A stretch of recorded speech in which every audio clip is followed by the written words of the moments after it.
From 1948, it's an episode of Curtain Time. The Dishonest Ghost. Is there any other kind? Oh, one of the announcers on this show is Patrick Allen.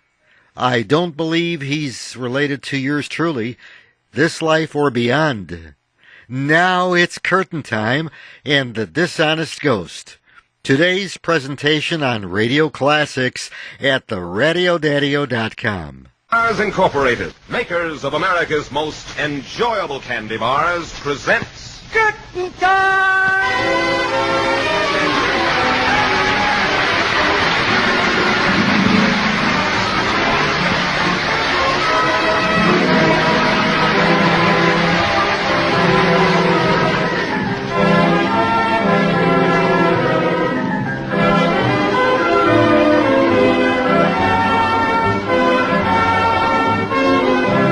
The makers of the big new Mars bar welcome you to Curtain Time. The summer season is nearly at its height, and tan faces and gaily colored clothes predominate in the crowded lobby. And here, as always, at an opening night, is the well-known man about town, your host, Patrick Allen. Good evening. Well, Mr. Allen, what's in store for us tonight? Comedy and romance, Myron, and I might say summer romance. But there's the overture, so we'd better hurry inside the theater for tonight's production of Curtain Time. Tickets, please. Thank you, sir.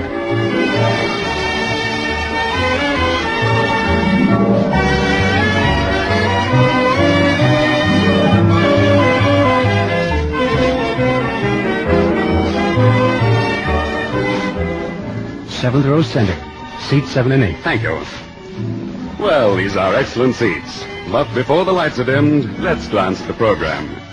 Harry Elders, supported by the Curtain Time Players, is starred tonight in The Dishonest Ghost by Sidney Hoffman. Mr. Elders plays the part of Edward Stearns, and with Nanette Sargent on vacation, Loretta Poynton is featured as Judy Moran. Curtain Time! There's the call for the first act of The Dishonest Ghost. The scene is the interior of a Pullman car. The train hasn't left the station yet, and a middle-aged man stands beside one of the seats, talking to an attractive young lady who has just sat down. Now, Judy, you must remember to be careful. Oh, Dad. I mean it, my dear. You could fall over a cliff. But, Daddy, I know every inch of those woods by heart. Well, you have quite a responsibility. 3 girls handling 20 kids all by yourselves and miles away from civilization. Will you stop worrying? All right, my dear. I'll be up next weekend to see how you're getting along. Oh, wonderful. And in the meantime, I'll certainly miss you at the office, Judy. Oh, darling, I'm sure the Moran McGuire Publishing Company can get along without one little old manuscript reader for a few weeks. Well, I gotta get off now, dear. Right. It looks as though you've got the whole section to yourself. Well, now, Daddy, please run it. Goodbye, dear. Be sure to write now. Yes, goodbye. Here you are, sir. Apple tea. Thanks, Porter.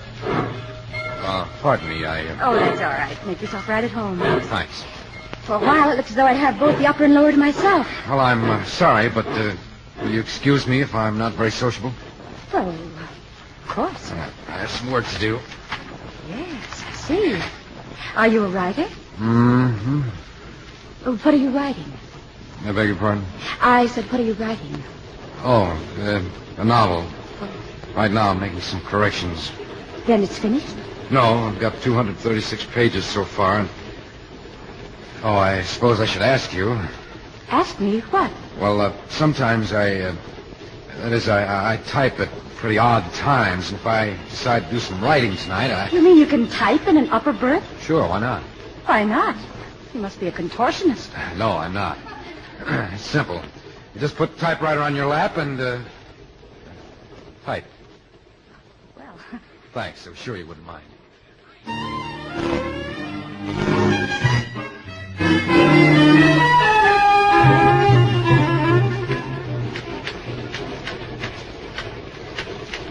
Oh, good heavens, he wasn't kidding.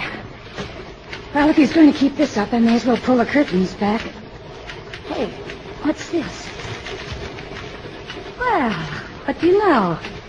Shakespeare dropped a page of his book. And I'll bet a cookie he doesn't know it. Let's see. Hurled into this maelstrom of doubt and bewilderment, Lucinda wonders why she keeps on living. Questions once again the fundamental truths. Lucinda. Golly. bet he'd never buy a novel with a heroine named Lucinda. But it's not there. Oh, well, as long as I can't sleep anyway, I may as well get back to work. Now, where the dickens did I put that pencil?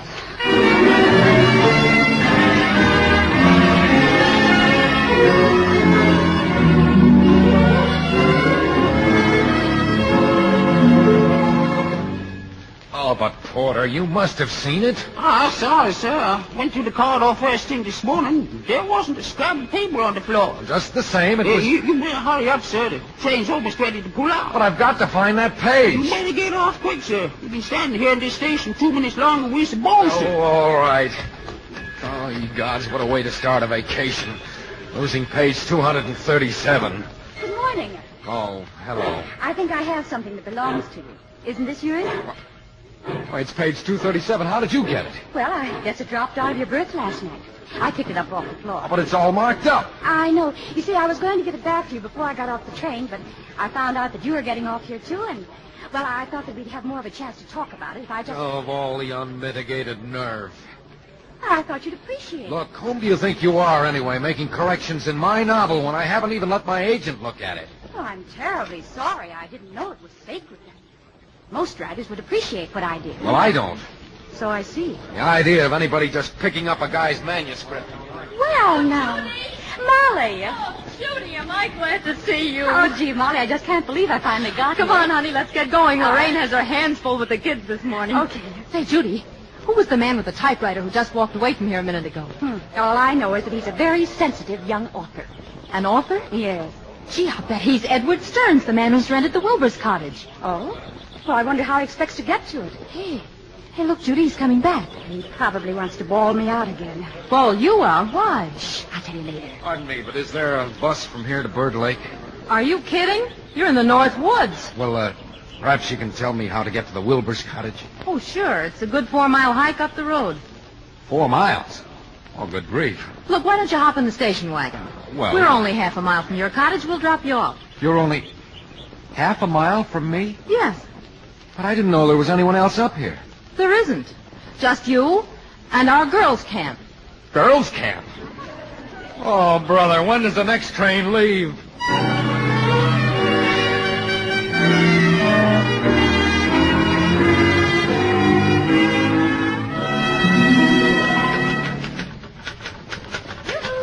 Anybody home? Yes, what is it? It's Miss Moran, Mr. Stearns. I thought you might like some of the cookies I baked this morning. Leave them on the porch. But the dog might get them. Oh, all right, I'll come and get them.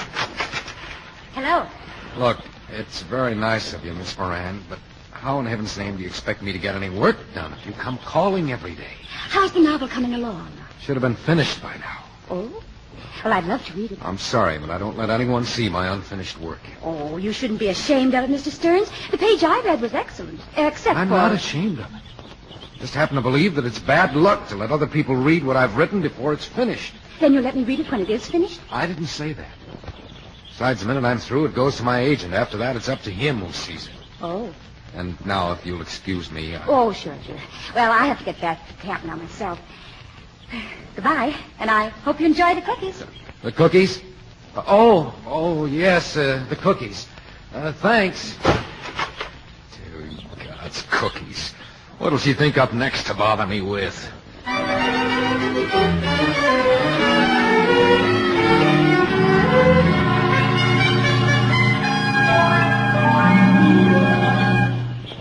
Mr. Stearns! Mr. Stearns!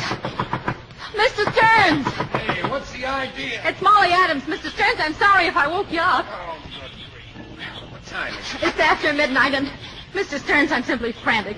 Judy and the 4 little girls haven't come home yet. That's too bad. They left right after dinner. I wasn't there at the time, and no one seems to know where they went. Uh-huh. It's so late, and I don't know what to do. I recommend you go back to bed. But they may be lost up there on the mountain. You don't say. Yes.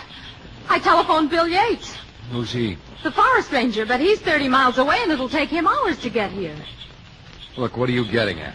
Won't you please try to find her? Me? Yes. Miss Adams, I came up here to finish my book, but your Miss Moran has hounded me every day since I arrived. But, Mr. And Stearns... now you come here in the middle of the night and want me to go out in the woods and look for her.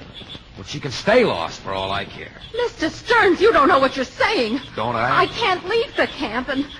Oh, gosh, if Judy isn't back here by the time her father arrives tomorrow morning... Then he can look for her when he gets here. But if anything happens to Judy, and if he finds out, there won't be any camp.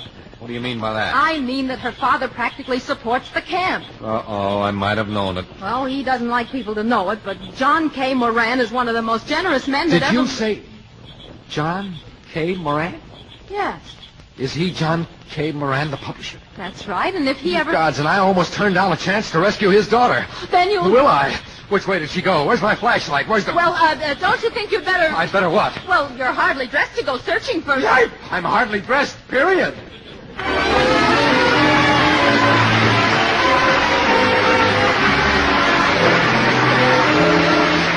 The curtain falls on the first act of tonight's Curtain Time play, starring Harry Elders and featuring Loretta Poynton. And now, Myron Wallace. Summer days are recreation days, days when we like to be lazy and enjoy ourselves. And these summer days, one way that you can always be sure of real relaxation and enjoyment, at work, at home, any time, anywhere, is by treating yourself to the delightful taste of the big new 10-cent Mars bar. In each bite of this luscious new candy bar, you enjoy the rare flavor combination of an extra thick, pure milk chocolate coating heaped high and packed with crunchy, fresh, whole toasted almonds, all over a soft, snow-white nougat center that is creamy, rich, and smooth. Together, the milk chocolate, crisp almonds, and soft nougat make every bite of the big new Mars bar a taste of candy at its finest. For the finest quality candy bar of them all, just try a Mars bar.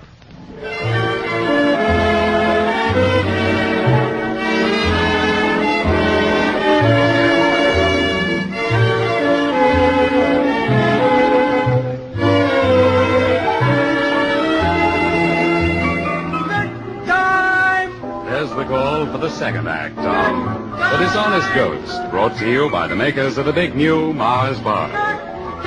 Edward Stearns, who has gone north to the Northwoods in order to finish a novel, has been pestered ever since he's been there by Judy Moran, the publisher's daughter. Well, to top things off, Judy, a counselor at a nearby girls' camp, has got lost, and Edward is out trying to find her. Well, it's now the next morning. Molly, Judy's friend, talks to Mr. Moran. Why, I just didn't want to tell you before, Mr. Moran, but I'm... Well, Come, Molly, out with it. Where's Judy? She's lost. Lost? Yeah. In these woods? Oh, that's a joke. She knows him better than the forest ranger. Well, but she didn't come back to camp last night, Mr. Moran. She didn't? No, she and the 4 oldest girls, they've disappeared. I can't believe it. Judy lost? Yeah. Hi, everybody. Who's lost? Hello, Daddy. Oh, Judy. Oh, Judy, where have you been? Young lady, what do you mean worrying the whole camp this way? But I told Molly yesterday morning that last night was our special overnight camping trip. But you said it was tonight. I'm terribly sorry, Molly, but I said last night. Well, no harm done, I guess, except for a sleepless night and some gray hairs for Molly. Yeah, well, I guess I can live through that, but... Well, gee, I was so frantic I even telephoned the forest ranger. He should be here soon. You mean poor old Bill Yates is traveling all that distance for nothing? And we've been practically within shouting distance of each other. Yes, and... I forgot. Mr. Stearns is out looking for you, too. Edward Stearns went out to look for me? Yeah, poor guy. I woke him up in the middle of the night, and he hurried right out. Well, Judy, it looks as if you've made another conquest. Oh, Molly, you shouldn't have let him go. He doesn't know the woods at all. Oh, but if he wanted Yes, to... he did seem quite anxious. Hello! Well, look who's here. Bill Yates. Bill, it's good to see you. Well, it's nice seeing you again, Mr. Moran. And Judy, I thought they said you were lost. Oh, no, Bill, it's Mr. Stearns. He went out to look for me in the middle of the night, and he hasn't come back yet. Well, it's sort of hard to get lost up on Bird Mountain. The trails are all marked real clear. Did them myself. Oh, but he doesn't know anything about trail markings, and he's been up there alone all night. Then I guess I better go after him. Well, I'll go with you. I'll be ready in a minute. What do you mean you'll be ready? Where do you think you're going? Father, Edward's lost up on that mountain. He may be hurt, and all because he... Well, I've just got to help find him.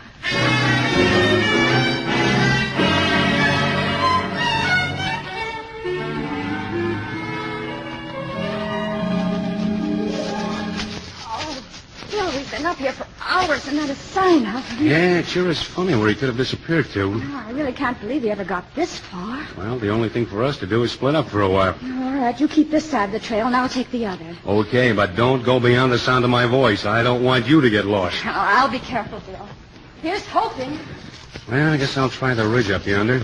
Get a better view of the situation. Judy? Can you hear me, Judy? I'm over this way. I can hear you, Bill. What is it? It looks like somebody's been here. It looks like somebody's been here. Oh, I'll get there as fast as I can. All these fresh branches broken. Hey, there's someone sitting up there on the ridge. Say, you up there. Are you Stearns, the fellow from Bird Lake who got lost? I'm Stearns, and I sprained my ankle. But it's Judy Moran who's lost. There's nobody lost around here except you, brother. What do you mean? Did they find Judy? Judy wasn't lost. What? She took 4 of the girls on an overnight camping trip. They were just a little ways up the trail. You mean that I've been out here all night wandering around on a wild goose chase and shouting myself hoarse for nothing? Now, easy, fella. Going without breakfast, spraining my ankle? Well... Making a fool of myself, all for the sake of a dumb bunny publisher who might be grateful enough to publish my book? Well, I'm terribly sorry you went to all this trouble just for me. Oh, good heavens, what are you doing here? I'm beginning to wonder. You come up here to look for me, too? No, I just came along for the walk. That's the last straw. It isn't bad enough that I have to sprain my ankle. They have to send a meddlesome, wisecracking female out after me. Why? Honestly, why don't you get lost?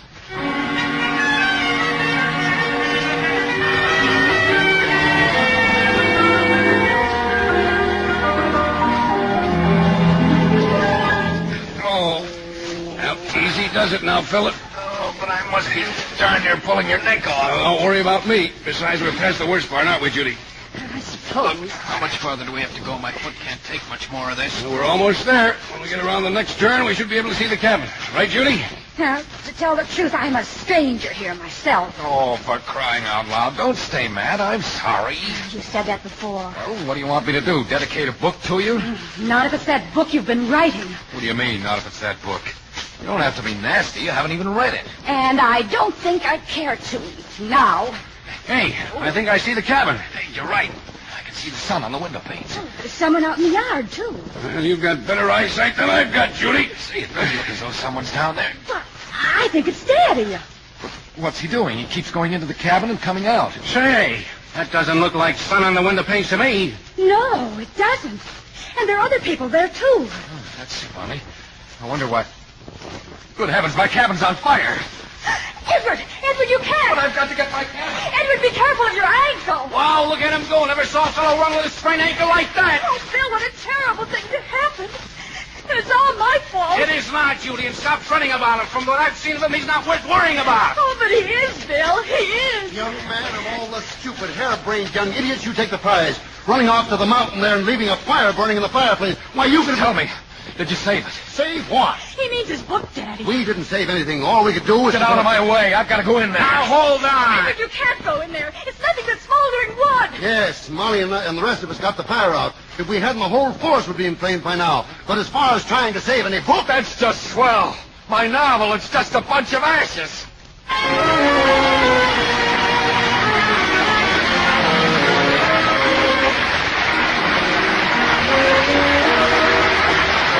Before we bring you the third act of tonight's Curtain Time play, starring Harry Elders and featuring Loretta Poynton, here is Myron Wallace. For as long as there have been hot summer days, people have searched for new and different ways to cool off and enjoy themselves. And now candy lovers have discovered the luscious new summer treat of a chilled Mars bar. With each bite of a Mars bar that has been chilled in your refrigerator, your teeth sink through a crisp, cold milk chocolate coating that is heaped extra high and packed with crunchy, fresh, whole toasted almonds, all over a cool, snow-white nougat center that is creamy, rich, and smooth. Here is truly one of the greatest of candy triumphs, for the finest quality candy bar of them all. Just try a Mars bar.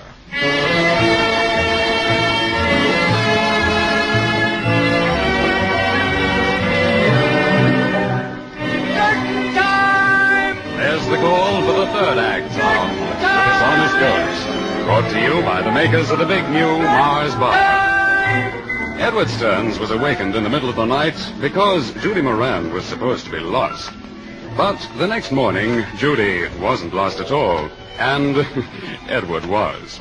But Judy and the forest ranger found Edward. When the trio returned to Edward's cabin, they discovered it had burned down, and Edward's novel had been burned up with it. Well, it's now a week later. Edward, whose ankle was sprained, is at the girls' camp, and Judy is taking care of him. Thanks, Judy. You're a good nurse. Oh, bandaging a sprained ankle doesn't make me a good nurse. If I were really good, you'd be pounding away at the typewriter, rewriting your novel. Please. We've been over that so many times. I can't rewrite it. Not even on the pretty typewriter I lent you. You just don't understand. Well, explain it to me again. Judy, would you mind leaving me alone? Well, no. You and Molly have been swell, but I just can't talk about my book. Well, I can. Please, Edward Stearns, you're no more a writer than the man in the moon.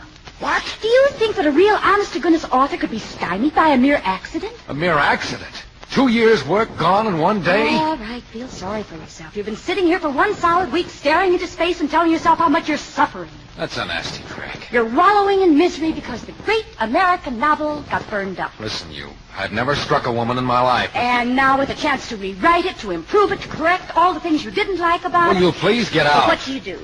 You sit here mourning over your deathless prose. I told you. What's the matter? Isn't there any more where that came from?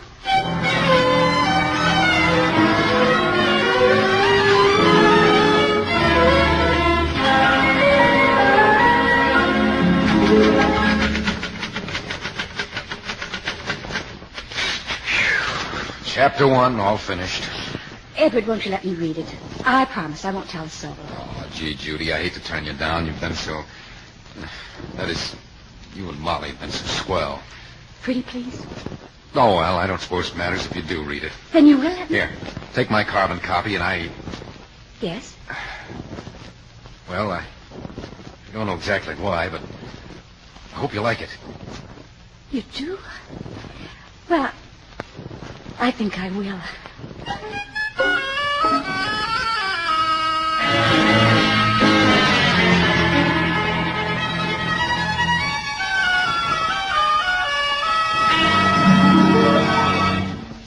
Edward, on page 12, don't you think it'd be more logical if Lucinda... Oh, Edward, won't you please change her name? No, I won't. Lucinda's real. Mm-hmm. That name belongs to her just as much as... Well, just as Judy belongs to you. All right, if you won't, you won't. But what do you think of my other suggestion? Well, it hadn't occurred to me, but the way you explain it, yes, it does sound better. Well, then why don't you change it right now? That's a good idea. Here, give it to me.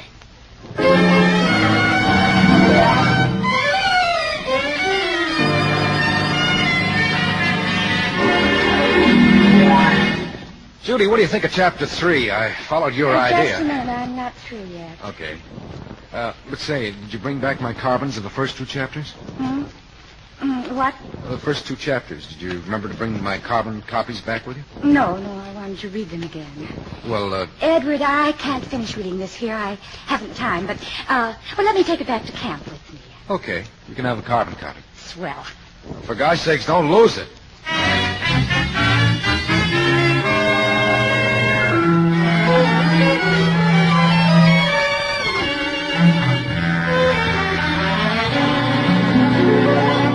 Edward, so far it's positively wonderful. Gee, I'm awfully glad you like it, Judy. Oh, I really do, but, well, I didn't mean to interrupt your work.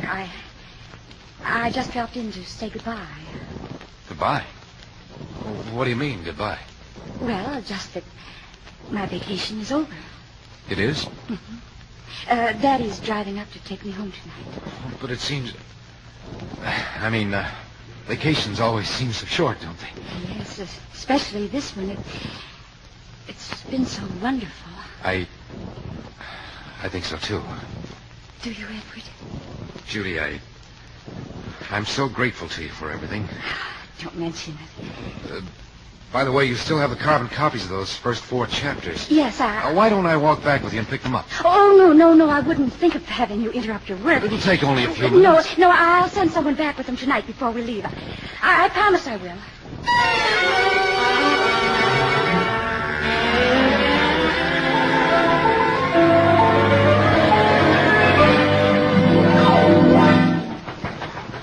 Come in.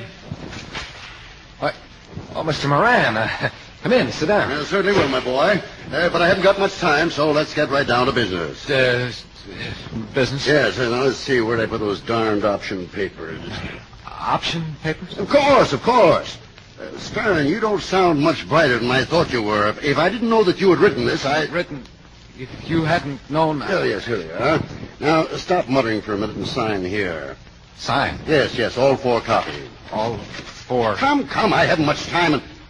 Stern, don't tell me you've offered it to someone else. Mr. Moran, I don't quite know what... Your novel, Stearns, your novel. Good heavens, what in the world do you think I've been talking about? But my novel's not finished I yet. know that, my boy. You want to buy it now? Of course. You don't think publishers always wait for a book to be finished before they buy it, do you? Well, no. And Stern, that was a terrific trick. Trick? What do you mean? Why, mailing me a chapter at a time. I mail you a chapter at a time? Yes, indeed. Terrific trick. Kept me in suspense, just like reading Terry and the Pirates.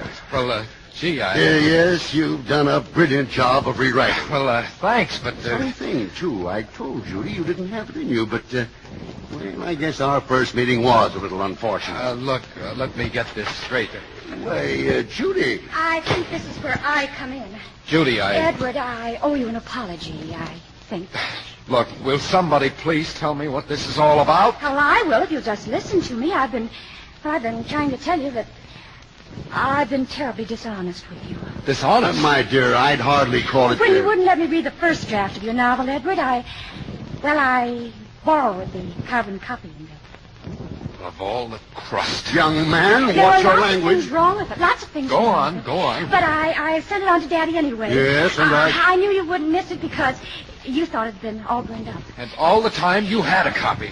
Why, I couldn't... No. But that's not all. If you ask me, it's plenty. I also sent Daddy suggestions I had for rewriting it. Oh, you did? Yes, she did. And I wrote back that if the revisions were made successfully, I might be interested. Oh, honestly, Edward, if you'll You had the colossal gall to take it upon yourself to show me how to rewrite my novel. Are you sure you didn't also start the fire? Stearns, you're accusing my daughter of arson. Oh, what a sap I was. Here you couldn't return my carbon copies because you've been mailing them to him. Young man, were you planning to sell your book, or did you just want to frame it and hang it on the wall? Why, Daddy's right. Are you going to give him an option on your book, or aren't you? Well, gee, an option? Well, now he's waking up. Oh, good grief. What's the matter with me? I don't know, but I hope it's not catching. Oh, gosh, Judy, if it hadn't been for you, Then you're not mad at me anymore? Mad? Oh, I should say that. I'm a busy man, Stearns, and I've got a long trip ahead of me. Are you going to sign this or not? Judy, can you ever forgive me? I can. If you can forgive me for presuming to be your ghostwriter. Oh, you're the most charming ghostwriter that ever lived. Now, if I may bust in on this Mutual Admiration Society. Oh, sure, Mr. Moran. Yes, here my fountain pen. Thanks. You sign right there. I will if my hand doesn't shake too much. You know, son, there's just one thing wrong with your book so far. Oh, what's that? The name of the leading character. You've just got to change that girl's name. Well, I've been considering that. You have? Yes. Good. But I can't do it without asking Judy first. Well? How about it, leading character? Do we change your name? You mean my last name? I do. Well, Mr. Arthur, seeing you put it that way, it's a deal.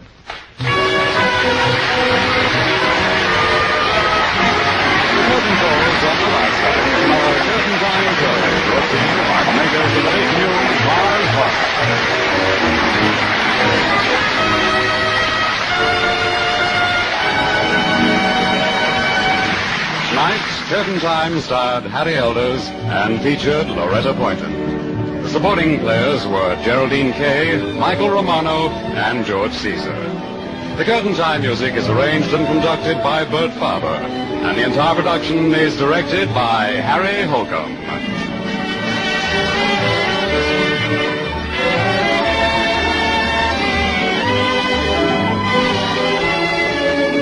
Next Saturday, Curtain Time will present a comedy romance entitled The Story of Pat and Mike. And now I'll join this gay theater crowd as it leaves the Merchandise Mart. Many on their way to the glamorous after-theater spots here in Chicago. Until next week, then, this is Patrick Allen reminding you of your date every Saturday, same time, same station, when the makers of the big new Mars Bar present Curtain Time!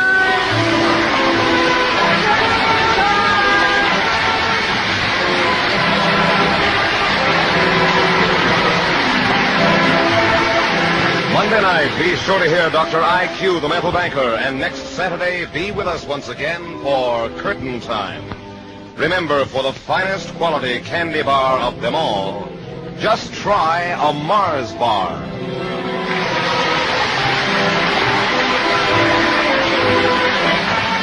This is NBC, the national broadcasting company. That's Radio Classics for this time around. Be sure to join me again soon when I'll bring you another episode from those golden days of my favorite medium. And remember, what's old is new again at theradiodadio.com. I'm Dave Allen.